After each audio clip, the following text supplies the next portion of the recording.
Hey guys, thanks for clicking on the video. Today we're setting up, pouring, and broom finishing a patio slab. Now you're going to get to see kind of most of the steps here. Right now what they did, they wanted 2 inches of styrofoam under this slab. So we're trying to kind of match that little original slab where the two gas grills are. Somebody else did that slab previously, maybe a year ago, and they decided they wanted more room. As you can see, obviously they didn't have any room to put chairs or anything like that. This is actually at a big apartment complex. So there's multiple buildings here with multiple apartments in each building. So a lot of people use this area right here. Now, we were hired just to do the concrete slab. We didn't do the excavation. So the landscaper that works on these properties kind of grubbed it out, put in the gravel, leveled it, compacted it. We had a little bit of fine tuning we need to do to make it doable, but we did the little bit of fine tuning we needed to do. And now we're getting on to our part. And the slab size is 21 feet by 21 feet. I don't know how they came up with those dimensions, but I guess that's just what they wanted. So we got the styrofoam laid out. Now we're getting our forms laid out. It's supposed to be about a 6-inch slab. I mean, it's going to average pretty close to that. There'll be a few spots, maybe a little bit under 6, and then there was a couple spots right around 6.5 inches. But for the most part, it's going to be 6 inches. And the original slab over there, where I'm standing with the receiver going to the laser, I mean that one was only 4 inches. So 4 inches is really plenty thick enough for a patio slab like this. As you can see, the guys that did the gravel, it was a little up and down. It wasn't great. I thought it could be a little better, almost like they didn't use a laser to touch everything up, finish everything off, and get all the slopes and grades they really needed to get done. But for the most part, it was workable. We ended up getting the styrofoam to lay down pretty good without it breaking, and got our forms screwed together, the lengths we needed them, and now we're just measuring out our dimensions. So we're measuring down 21 feet, putting a mark on each side. And then we made that front form here exactly 21 feet so we could screw the side forms. We could screw through the side forms into that front form. And what they want, like what we were told, the people we're working for here is a concrete foundation company. They actually did all the foundations and were the general contractor for all the apartment buildings.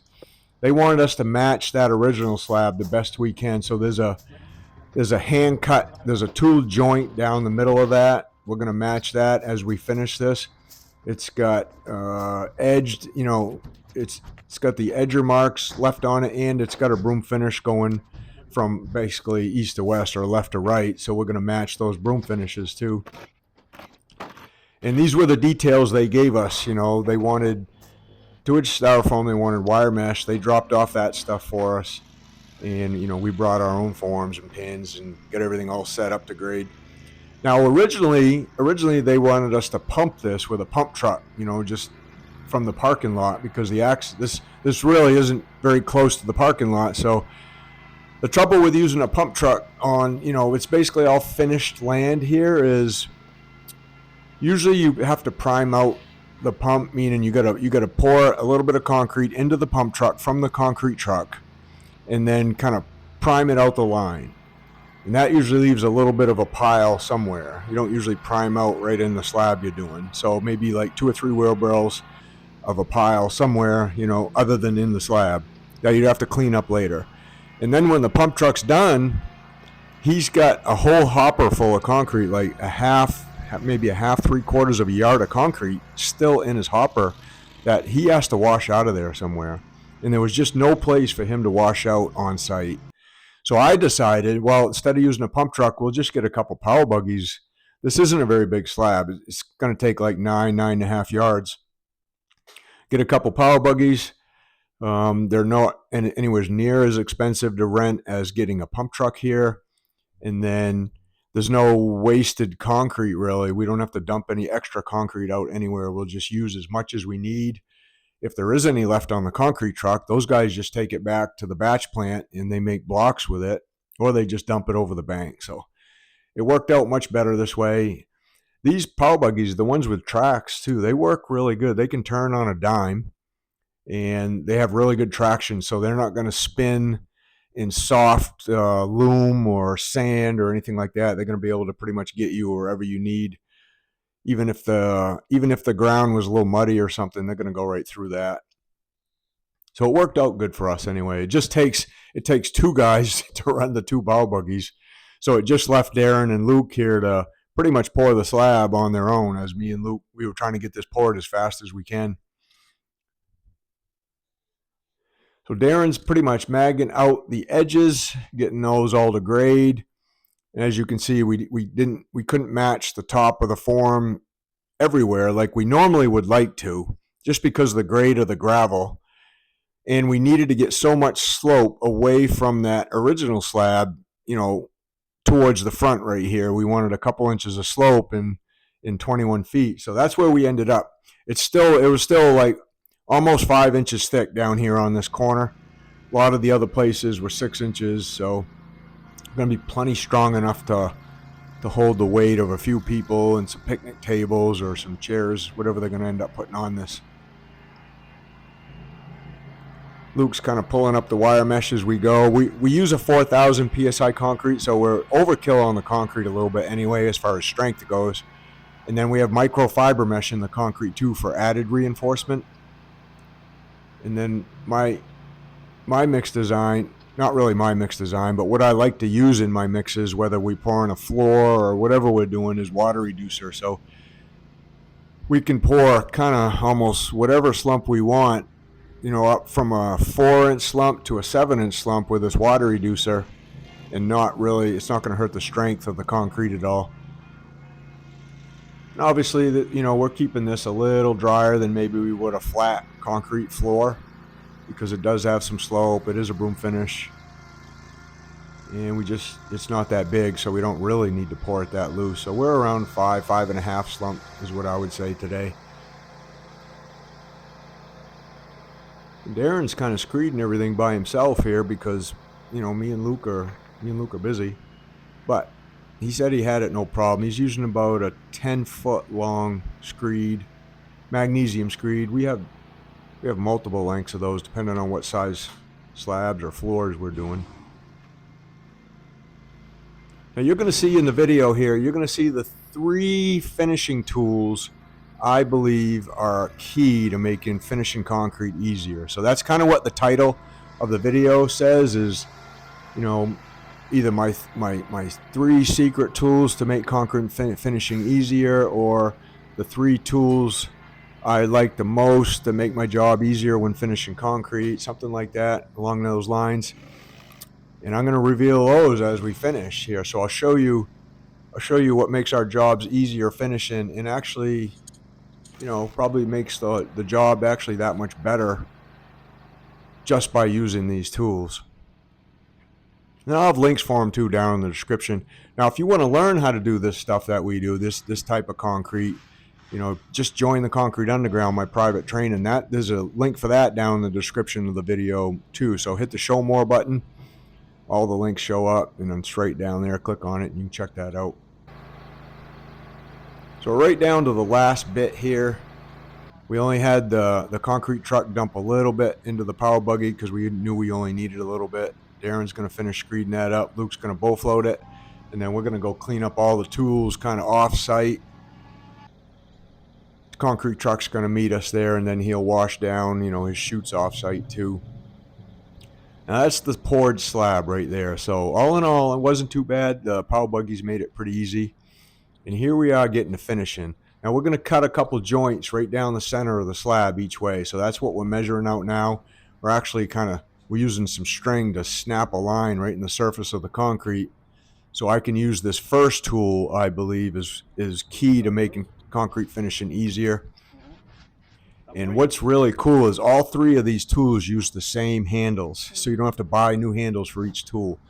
Now this is what we call a torpedo groover, or a torpedo joint tool, and you don't really need a guide for this. All we need is that line that we kind of snapped in the surface of the concrete, and as you push this, eyeballing it with that line, it's got a little guide on the front of it, you can get a really nice straight joint just by using this torpedo groover. And that's the first step. So you want to just get it cut in, roughly cut in. That thing goes down just about 2 inches down into the concrete. So it's getting you a nice deep groove. It's almost pretty much guaranteeing the concrete is going to end up cracking there versus just randomly cracking somewhere else. The key is getting it cut in early enough so it'll sink down into the concrete, at the depth you want it to be at. You may have to go back and forth a few times because you're actually pushing the rocks in the concrete down and left to right all at the same time. So you're pushing the concrete, the aggregate out of the way to get the groove cut down deep. Now, this is the second tool. This is like a walk behind groover, I call it. Uses the same handles. And what this does, it just cleans up the joint a little bit, helps make the joint nice and smooth, makes it look better, and gets it kind of ready for finishing. You could actually use this for the finished joint if you wanted to. We don't normally. We just use it after the torpedo groover, and get the joint all cleaned up really nice. So that's the second tool, the walk behind groover. Now this is the third tool I believe makes finishing concrete a lot easier, and this is what we call a funny float. And I like this tool because you can get on and mag float the surface of the concrete fairly early. Get out your bull float lines, get the concrete a little bit smoother than what you did after you bull floated, and just kind of get it ready for the finishing process. Getting those bull float lines out is key before it gets too firm. Otherwise, you're either getting on there by hand with the skids we got, or you're putting maybe a power trowel on there and you're getting them out with the power trowel. But if you time it right, you can get it all out with this. Really, you can go over it twice with this. This first time, like I'm doing now, let it dry up for a little bit, whether it's 20 minutes, 30 minutes, or however long you need, depending on what the weather is. Go over it again with this and then run your broom over it. We're not going to do it quite that way because we're going to leave the finished tool joint with the joints in the middle. So we have a way we do that too. But those are the three basic tools: the torpedo groover, the walk behind groover, and the funny float. The torpedo groover is from Superior Innovations. I'll have a link for that down in the description.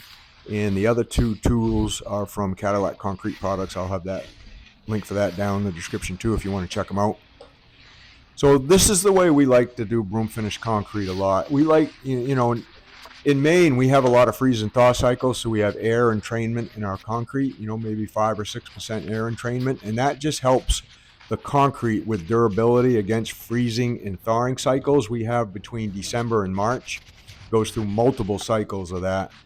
So without air entrainment in there, the concrete's going to freeze when it gets wet. The water is going to soak down into the concrete and it's going to freeze. And then it's going to expand and it's going to damage the surface. It's going to stop popping the surface of the concrete. So we add air entrainment, or the dispatcher, the concrete company, adds it in the concrete. And it's basically like thousands of little tiny microscopic air bubbles in the concrete. So when the water in the concrete does freeze and expand, it has room inside the concrete to do that with. It's not going to damage the surface of the concrete. That's the theory behind it anyway. Now you still need to, put a good concrete sealer on there, maybe like a salt guard sealer, some type of sealer that's going to help protect and shed the water that gets on the concrete. But the key really is, having some air entrainment in there if you go through freeze and thaw cycles. So Luke's getting on there with the skids. Now that's really our secret weapon to finishing concrete by hand, is using those skids. I mean, we use those almost every single day when we finish concrete, whether we're going around edges on a floor that we're power troweling, or we're magging something out by hand, which is what Luke is kind of doing here, or we're finishing by hand, with a mag and a steel trowel. Those things slide on the surface really good. A lot better than using like styrofoam or wood. They're much faster. They got knee pads in them, so they're kind of easy on the knees. So again, the secret weapon to finishing concrete by hand is using those metal skids like that. There's multiple places you can get those. I think I have a link for those down in the description too. You can check them out. Now what we're going to end up doing, see, Luke is getting it all magged out again. So we gave it about 30 minutes after we used the funny float, let the surface dry up a little more. The trouble with pouring right on styrofoam sometimes is if you do have a little bit of bleed water, that bleed water comes up to the surface, just kind of sits there, and sometimes it doesn't just automatically evaporate. It kind of depends on what the weather's like, if you're in the shade, if you're in the sun. So we usually have to mag float the surface out twice. No need to really steel trowel it here if you're running a broom. You can mag it out really tight this second time and get a really good broom finish on it. And that's what we're doing right now. And I don't, just my preference, I don't usually tend to like to steel trowel surfaces when we have air entrainment in it. Just a precaution we take, that's all. So that's why Luke's out there on skids, because he's going to put that finished tool joint in every time we broom. So about every 3 feet, he's going to reach out there, get the finished tool joint in, using the hand joiner now to make sure it comes out really nice and looking really nice on both sides. Not only just the joint itself, but the 2 edges of the joint too that are about 2 inches wide. We want that looking nice and smooth, nice and clean. It just put the finishing touches on what is going to end up being what we call a picture framed concrete slab. And again, this is what the original owners wanted, because that's what that little slab in behind us looks like. That's what they did to that slab. So we're just trying to match what they did.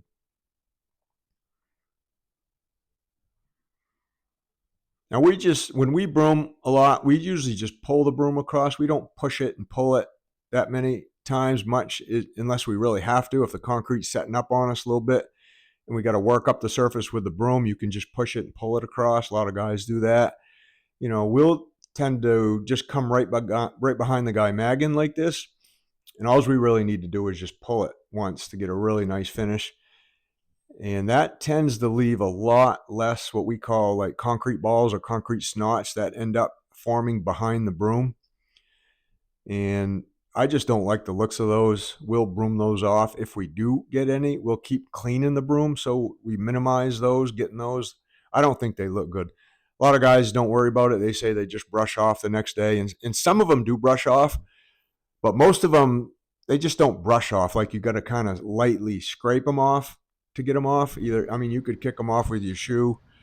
You could use a margin trowel to kind of scrape them off, or a floor scraper to scrape them off. But just using a simple broom doesn't usually get them all off. And I've been doing this a long time. So if anybody tells you they just simply broom off, they're not telling you the whole truth. I can guarantee you that. So little tip there.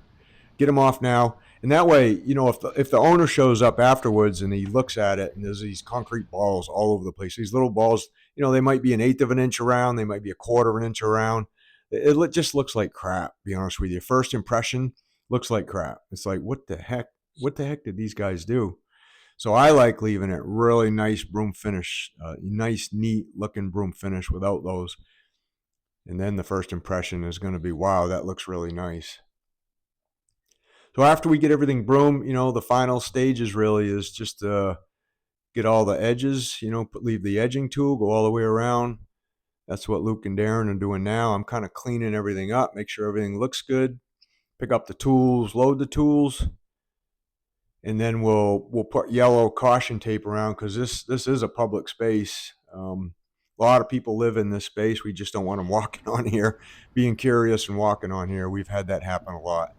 So we'll tape it off, and then that's basically the end of what we're doing here. I'll come back tomorrow. I'll come back the next day from here. I'll strip the forms off, and I believe the landscaping guys are scheduled to be right here to finish off all the edges and get this cleaned up, looking really nice, so the people can start using it here. They'll probably give it about a week before they let anybody start using it. But anyway, let me know where you're from if you're watching down in the comments. If you're new, please consider subscribing to my channel. If you're a returning viewer, thanks for coming on back. And again, thanks for watching. We'll see you on the next one.